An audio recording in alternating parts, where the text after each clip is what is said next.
Hi Blondies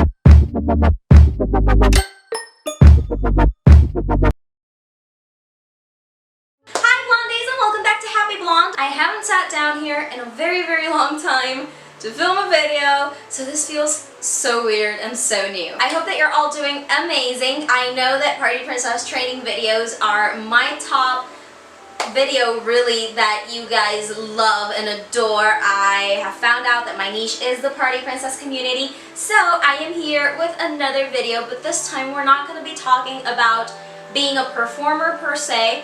This is more for Party Princess company owners and what goes on behind the curtains, behind the glass slivers. So in today's video, you guys are going to learn how to start up a business legally, what you need to do, what processes you need to go through so that your business is legal, clean, and legit. So let's start off the video. Pausing the video just to say, don't forget to follow me on my Instagram at happy.blonde.s. Got amazing pictures there. All my shoots, I do make a lot of polls and ask a lot of feedback from my audience over there, so I would definitely love it if you could follow over there and continue being a part of the Blondie Squad family. Now, we can start off the video. So obviously when you're starting a company, the first thing that you need to do is research. Please do not start a company without looking at your competition first. When I started out Pixie Dusted, I actually started pre-planning Pixie Dusted 2 years before I actually opened. I opened up Pixie Dusted right after I finished working at the Disney parks as a performer, and I researched a whole lot of companies that were really popping at the time, and I saw how they worked and all that kind of fun stuff. I also did work for another Party Princess company here in Puerto Rico on my island. That is a whole nother ball game. If you do not want to work for somebody else to see how the game really goes and you just want to start from scratch, definitely do some online research. What are the Party Princess companies in your area? What works for them?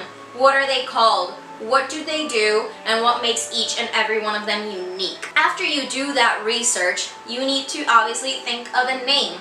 Names are part of the legal process because you do actually have to patentize that name, or you do need to write it down in a department. Every single state is different. Here in Puerto Rico, we do have a Department of Affairs where you need to pay a certain amount of money every 2 years to legalize the company name and the company logo under your name. So right now, Pixie Dusted, the name per se, and the logo are legally paid for. That I actually pay for it every 2 years. It's here, and it's $150 per each of them. Obviously, these rules and regulations vary depending on your state, but definitely try and start looking for information about that. How much money do you need to pay to make your name, legal, and your logo as well? And when you're thinking about this name, please do not use something that other companies have by adding something different. And I'm gonna use an example over here. I used to work for 2 companies before I started out mine. One of them I never ever worked a party because they were having legal issues when they started out because the previous owner got scammed by the performers. A lot of performers from that company took costumes, they took wigs, they took performers, and they started out their own business, which is still flourishing to this day. But when those performers left, they took the same logo of the previous company that they worked and they just changed the name. But the topography is the same one, the font is the same one.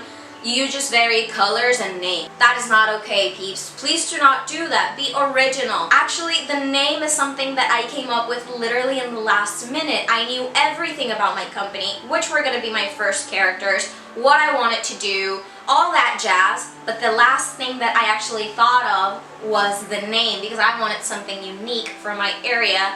For most companies here have the name in Spanish, or they're all party this or party that, and I wanted something a little bit more magical, and that's how Pixie Dusted was born.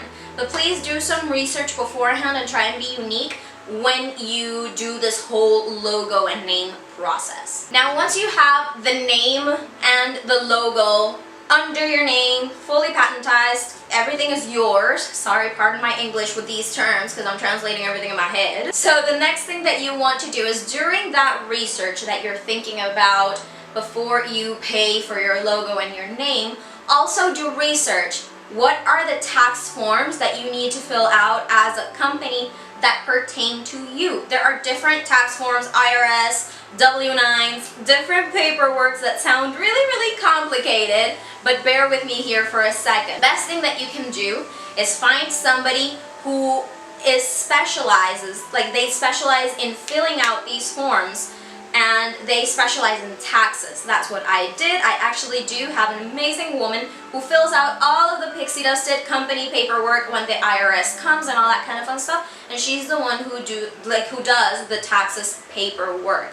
That's going to be an excellent help because you are going to take a big weight off of your shoulders, and you know that you're still staying legal, because yes, you do have to inform every single dime that you make. It's gonna be really bad later on if you do not, because again, you're being illegitimate and you want to make this business as legitimate and as honest as possible. So definitely do some research about those types of forms and what type of company you are. Here in Puerto Rico, I just have to fill out again in a certain department what my company does, and every single month I just have to fill out like a little tiny form about how much money I make and all that kind of fun stuff, and that goes directly to the Department of State, and that is how I fill out my paperwork. But for your state or for your country or area, could be very, very different. So definitely be informed in that sense. I can't tell you that there's a specific process, but you do need to make everything sort of in the list and procedure order that I am telling you right now. So we already took care of our image and logo. We already talked about our forms and filling out everything so that we can start off making money the legal and clean way. Now we want to talk about insurance. There are some companies who do offer insurance depending on what type of activities you do and all that kind of fun stuff. And if you have a local, like an actual commercial space, guess what? You also need to pay for those as well, because you are obviously using a space for commercial purposes that obviously the state gets money from. So every single thing comes back to doing that research, you know? Take a day, literally a day, because state affairs kind of take a really long time and you can't go in there with like in a rush and all that kind of fun stuff.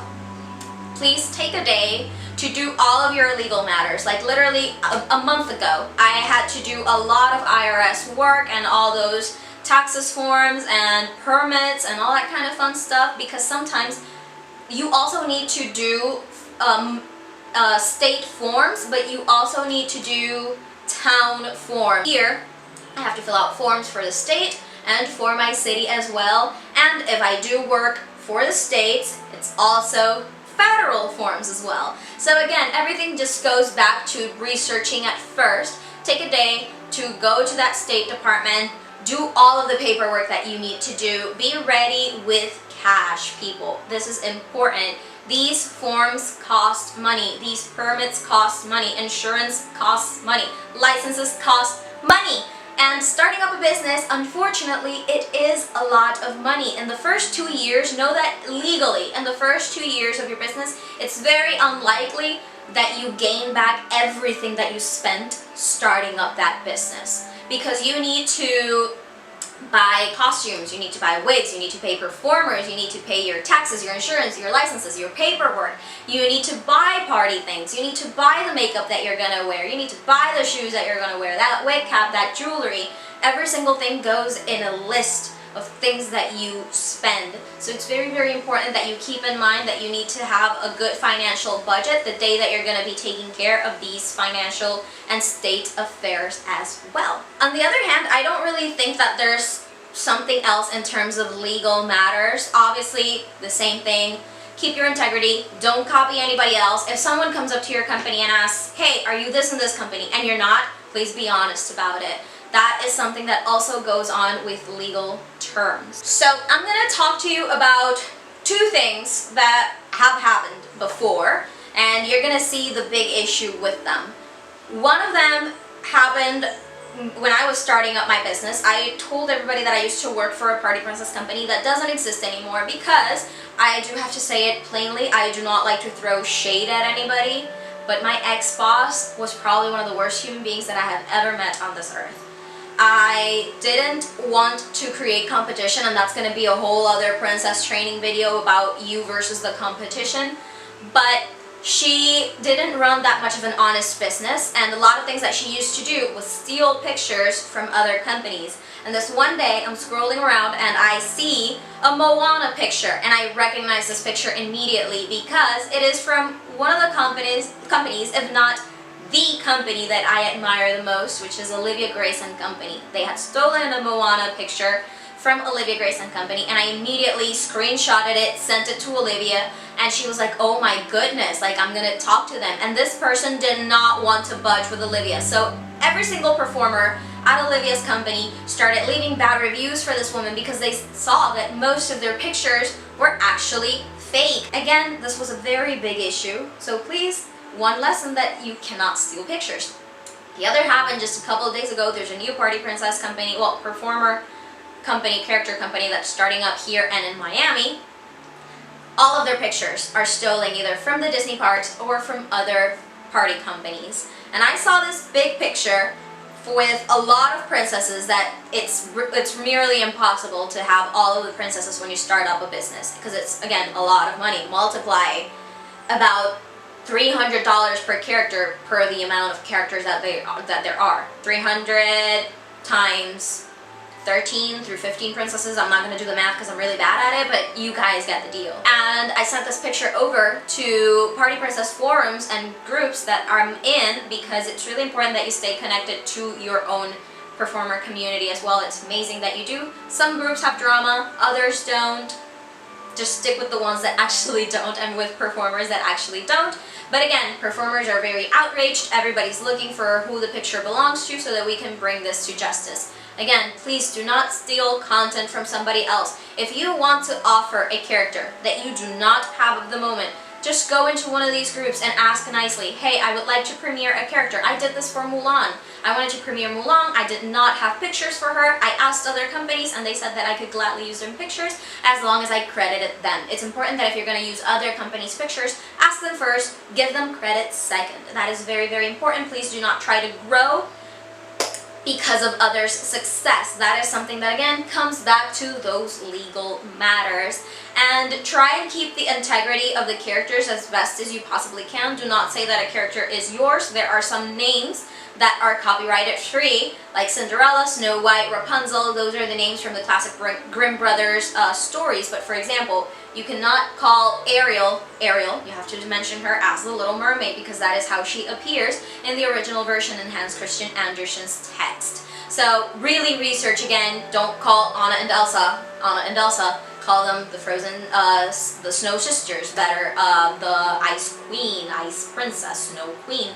You kind of get the ordeal. Just everything comes back to doing a lot of research. Again, it's a lot of work, but you're gonna thank me a lot later. I really hope that you all enjoyed this video. If you have more Party Princess community questions or videos that you'd like to see for training, leave them in the comment section down below and I'll gladly make them. Happy Blonde signing off, and I'll see you all in the next one. Bye!